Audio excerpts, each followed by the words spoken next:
আসসালামু আলাইকুম রহমতুল্লাহি ওয়া বারাকাতুহু। সম্মানিত ভিউয়ার্স, আপনাদের সামনে আমি একটি মেডিসিন নিয়ে আলোচনা করব। মেডিসিনটির নাম হচ্ছে হাইড্রাস্টিস ক্যান। অত্যন্ত জটিল অবস্থায় ব্যবহৃত মেডিসিনগুলোর মধ্যে এটা অন্যতম। বিশেষ করে ক্যান্সার আক্রান্ত রোগীদের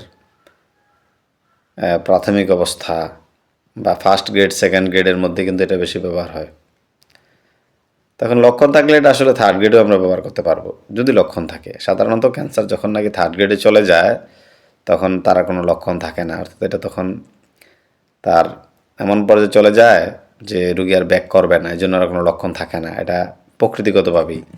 যদি লক্ষণ থাকে তাহলে তো চিকিৎসা দিয়ে সুস্থ হয়ে যাবে বেশিরভাগ ক্ষেত্রে।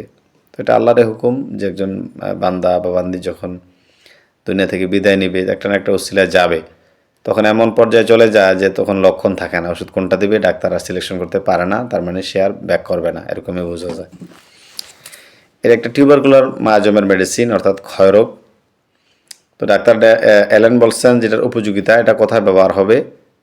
রোগী দুর্বল হয়ে গেছে, যাদের চটচটে শ্লেষা স্রাব হয় তাদের পক্ষে উপযোগী।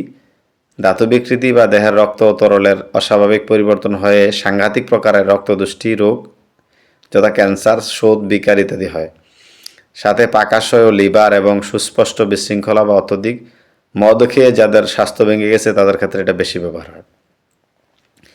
আর ক্যান্সারের ক্ষেত্রে যে ব্যাপারটা, এটা ক্যান্সার যে আক্রান্ত জায়গা অত্যন্ত শক্ত হয়, অর্থাৎ আর একটা হচ্ছে তার ওই বিশিষ্ট যে লক্ষণটা, মানে স্রাবটা, যেটা তার শ্লেষ্মা বের হয়, এটা অত্যন্ত শক্ত হয় এবং যেন আটকে যায় এবং চটচটে। এরপর গায়ের চামড়া ফাটা ফাটা মানচিত্রের মতো কুঁচকে যায়। ক্যান্সারের ক্ষতে ছুরি বেদানোর মতো ব্যথাটা বেশি থাকে। ক্ষতটা শুরু হওয়ার আগে ব্যথা অবস্থায় এটার ব্যবহারটা বেশি হয়।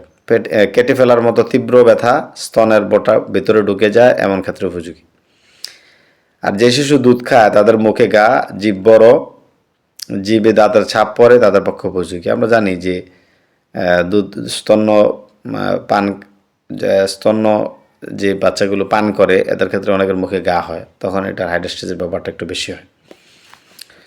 তো যাই হোক, এখানে ক্যান্সারের ক্ষেত্রে যে চটচটে দড়ির মতো শ্লেষাটা বের হয়, তার যে কোনো স্রাবটা একেবারে লম্বা হয়, দড়ির মতো পড়ে, তবে এটা হাইড্রাস্টিসের ফার্স্ট গ্রেড না।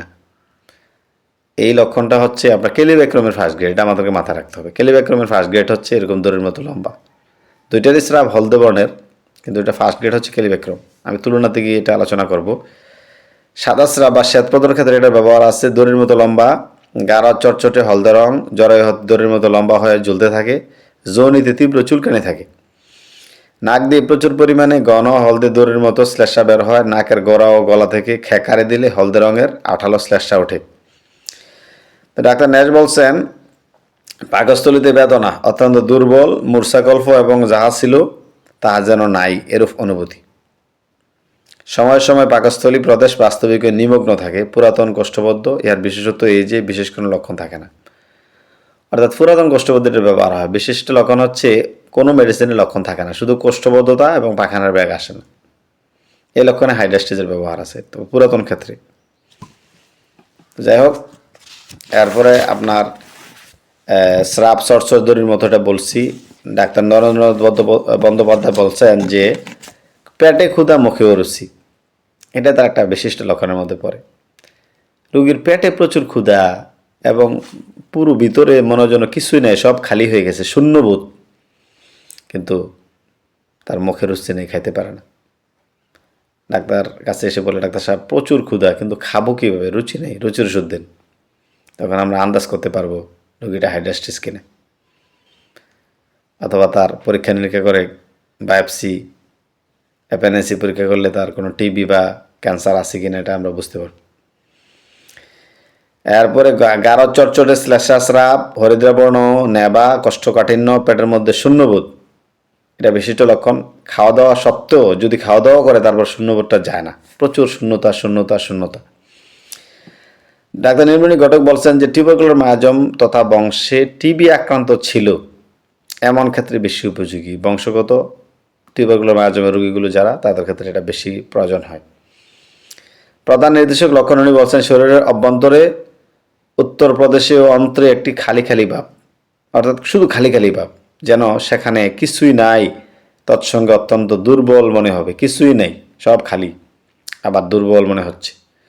স্রাব দড়ির মতো লম্বা, কোষ্ঠবদ্ধতা। তো এখানে এই লক্ষণগুলোতে আসলে এটার বেশি ব্যবহার হয়, খুবই বেশি ব্যবহার হয়। তো ডাক্তার শেখ ফরিদের সম্পর্কে অনেক কথাই বলছেন উনি, বিভিন্ন লেখকের কথাগুলি পুনরায় উল্লেখ করছেন বলে আমি এটা উল্লেখ করলাম না।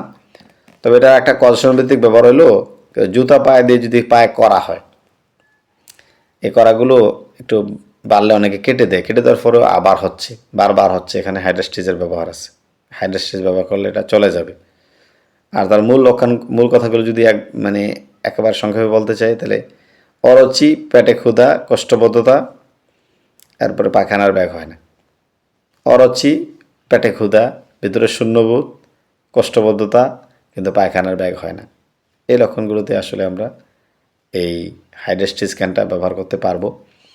আর হাইড্রাস্টিজ স্ক্যানের যে দড়ির মতো শর্ট স্ল্যাশ স্রাবটা, এটা তো আরও অনেক মেডিসিনে আছে আমরা জানি। কেলিবেক্রোম এটা ফার্স্ট গ্রেড, তবে কেলিবেক্রোমের স্ল্যাশটাও হলদে বর্ণের, তবে কেলিবেক্রোমের কোষ্ঠবদ্ধতা থাকে না, বরং উদ্রাময় থাকে। আর কেলিবেক্রোমও ক্যান্সার ক্ষেত্রে ব্যবহার হয়। এটার যে ক্ষতটা উপর দিক থেকে একদম হালকা অল্প, একেবারে মনে হয় মেশিনে কাটা গোল করে, কিন্তু ভিতরে ক্ষতটা অনেক বেশি হয়ে যায়। এটা কেলিবেক্রোমের বিশিষ্ট লক্ষণ। আর ভ্রমণশীল ব্যথা থাকে কেলিবেক্রোমে, কিন্তু এটা হাইড্রাস্টিজে থাকে না। হাইড্রাস্টিজে কিন্তু আপনার কোষ্ঠবদ্ধতাটাই নির্দিষ্ট। যাই হোক, দড়ির মতো স্ল্যাশ স্রাব আরও মেডিসিনে আছে, যেমন আপনার কক্কাস কেকটেতে আছে, এটার দড়ির মতো লম্বা স্রাব, তবে স্রাবের বর্ণ একেবারে সাদা স্বচ্ছ জেলির মতো। এরপরে ক্রোকাস একটা মেডিসিন আছে, ক্রোকাসও দড়ির মতো লম্বা স্রাব আছে, তবে এটার স্রাবের বর্ণ হবে কালো। সুতরাং দড়ির মতো স্রাব হইলে আমরা হুট করে একটা মেডিসিন দেব না। এখানে আমরা তুলনা করে দেখব যে কোন মেডিসিনটার সাথে এটা ভুল হওয়ার সম্ভাবনা আছে, ওইভাবে এটাকে একেবারে বেস্টিনিন আমরা যেটাকে বলি, অর্থাৎ খুব সুপার সিলেকশন করে তারপর আমরা রোগীদের ক্ষেত্রে যদি অ্যাপ্লাই করতে পারি, তাহলে আলহামদুলিল্লাহ এটা কাজ হবে। আসসালামু আলাইকুম রহমতুল্লাহি ওয়া বারাকাতুহু।